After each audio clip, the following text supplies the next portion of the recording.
என் அன்பு தந்தையே, உங்கள் புத்திரனாகிய நான் மாவீரன் அலெக்சாண்டர் போல், நெப்போலியன் போல், சாம்ராட் அசோகர் போல் மகா பெரிய சக்கரவர்த்தி ஆவதற்கு ஆசீர்வதியுங்கள் தந்தையே, ஆசீர்வதியுங்கள்.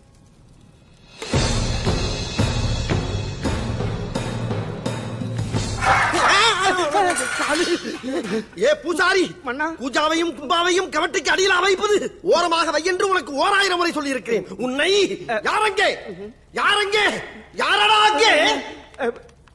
லகுட பாண்டியா, எங்கே சென்றீர்கள்? இந்த பூசாரியை பொடனியில் போட்டு காவிசம் பச்சை மிளகாயை கசக்கி கண்ணில் பிடியுங்கள். கண் அவியும் வரை பிடியுங்கள்.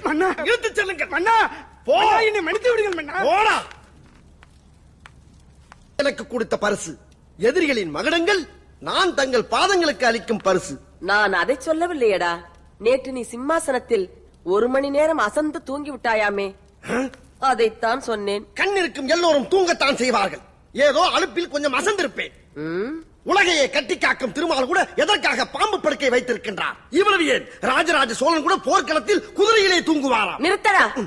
உன்னை நம்பித்தானேடா இந்த நாடே இருக்கிறது. கடமையை செய்யும் நேரத்தில் கண்டபடி தூங்காதே. போடா போடா. வணக்கம் அரசே. மன்னா, என்ன தூங்கி விட்டேனாம், அதை பெரிய துக்கமாக பேசுகிறார்கள். அப்படியா? என்ன அப்படியா? வாரம் அமைச்சரே, வாரம்.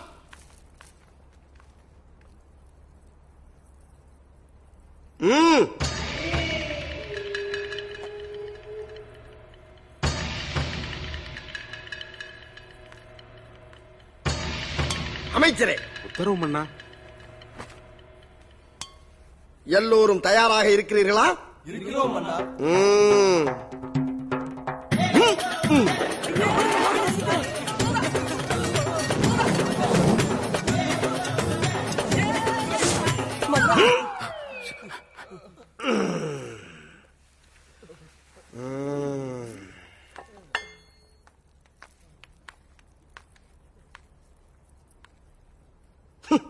வருடம் முழுவதும் வந்தாலும் மன்னரின் வேகத்திற்கு ஈடு கொடுக்க முடிகிறதா உங்களால்? வீணர்களே, உங்களுக்கு பேர் வீரர்களா?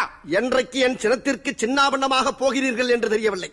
ராஜாதி ராஜ ராஜ மார்த்தாண்ட ராஜ கம்பீர ராஜகுல திலக ராஜ பராக்கிரம ராஜ வைராக்கிய மாமன்னர் 23ஆம் புலிகேசி பராக் பராக் பராக்.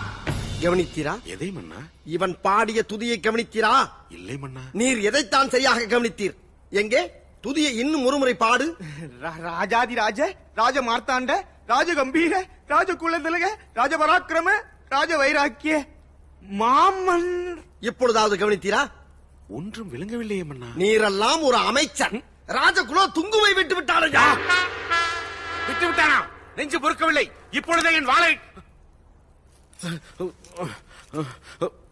வாளை வீட்டிலேயே வைத்து விட்டேன். யாரங்கே யாரங்கே? வந்து விட்டோம் மன்னா. எங்கேடா தொலைந்தீர்கள் லகுட பாண்டிகளா? இவனை 1 வாரம் சிறையில் அடைத்து குதிரைக்கு போடும் கொள்ளை உணவாக கொடுங்கள். ஒருவேளை மட்டும் உணவு உண்ணும் நேரம் தவிர மற்ற நேரம் முழுவதும் இந்த துதியை இவன் தொடர்ந்து சரியாக பாடிக்கொண்டே இருக்க வேண்டும். இழுத்து செல்லுங்கள். எங்கிருந்தே தொடங்க. ராஜ மார்த்தாண்ட ராஜ கம்பீர ராஜ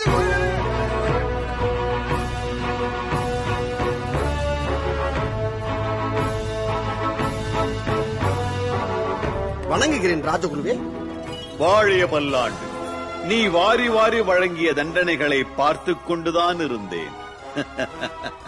ராஜகுருவாக அல்ல, ஒரு மாமனாக எனது மருமகனின் நுட்பமான அறிவாற்றலை கண்டு வியந்து கொண்டிருக்கின்றேன். வியந்து எல்லாம் தாங்கள் ஊட்டிய அறிவு அமுதம் ராஜகுரு.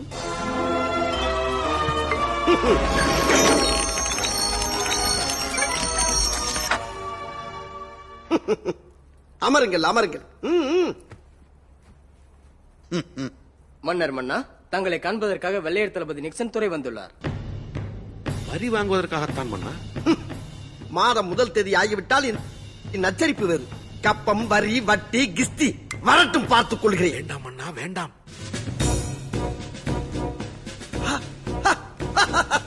மாமா, அங்கே பாருங்கள். வாருங்கள் என் செல்வங்களே, துறையே.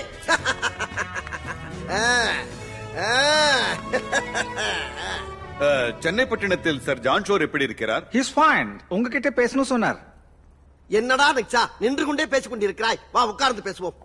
சூடாக என்ன சாப்பிடுகிறாய்?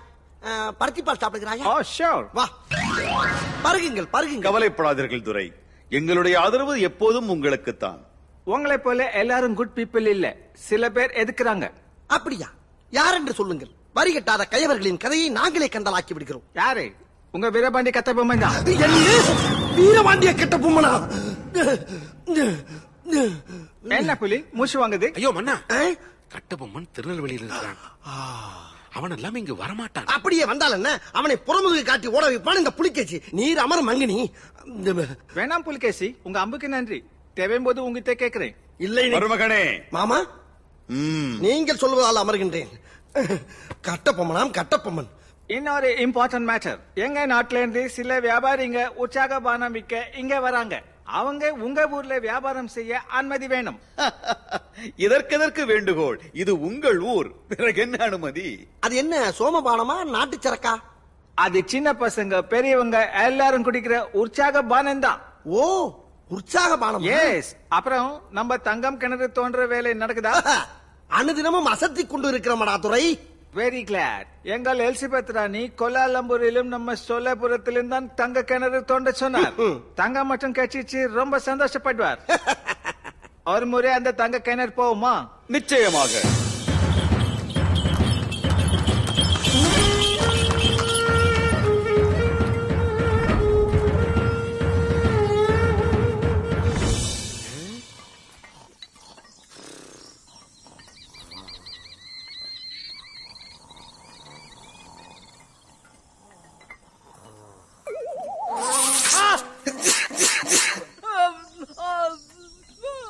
உறக்கம்.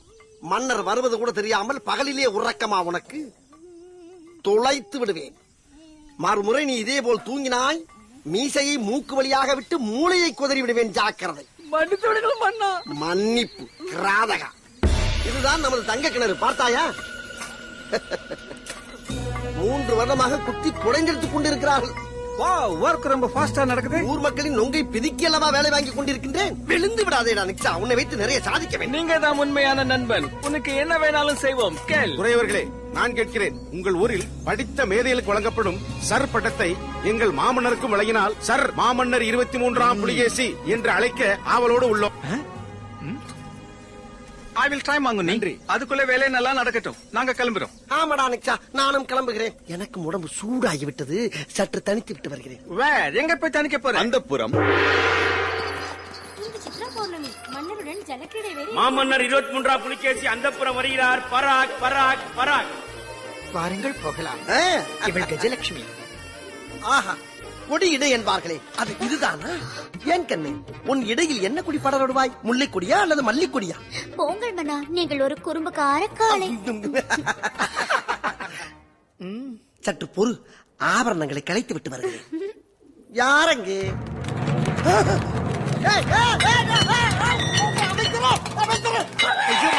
ஏய், என்னடா குவிந்து கிடக்கிறீர்கள்? மன்னரை காணவில்லையே. ஐயோ மன்னா, ஏய் மாமிச மலைகளே, எழுந்து தொலைங்கடா. மன்னா, நீங்கள் எழுந்திருங்கள், எழுந்திருங்கள், எழுந்திருங்கள் மன்னா. அழைத்தீர்களா? லகட பாண்டிகளா, அரண்மனையில் வேறு எங்கிருந்து கூப்பிட்டாலும் ஒருவன் வருவதில்லை. அந்த புறத்திலிருந்து கூப்பிட்டால் மட்டும் எல்லோரும் எகிரி வந்து நிமிதித்துக் கொள்ள பார்ப்பீர்கள். அமைச்சரே, மன்னா. இவர்கள் அனைவரையும் அரண்மனை மொட்டை மாடிக்கு கொண்டு சென்று ஆடைகளை உருவி அம்மனமாக வெயிலில் போட்டு உருட்டு. உத்தரவு மன்னா. அடியார்களே, செல்லுங்கள். 5-6 யானைகள் ஒன்றாக சேர்ந்து என் மேல் படுத்தது போல் இருந்தது. சற்று தாமதித்திருந்தால் என் சோழியை முடித்திருப்பார்கள்.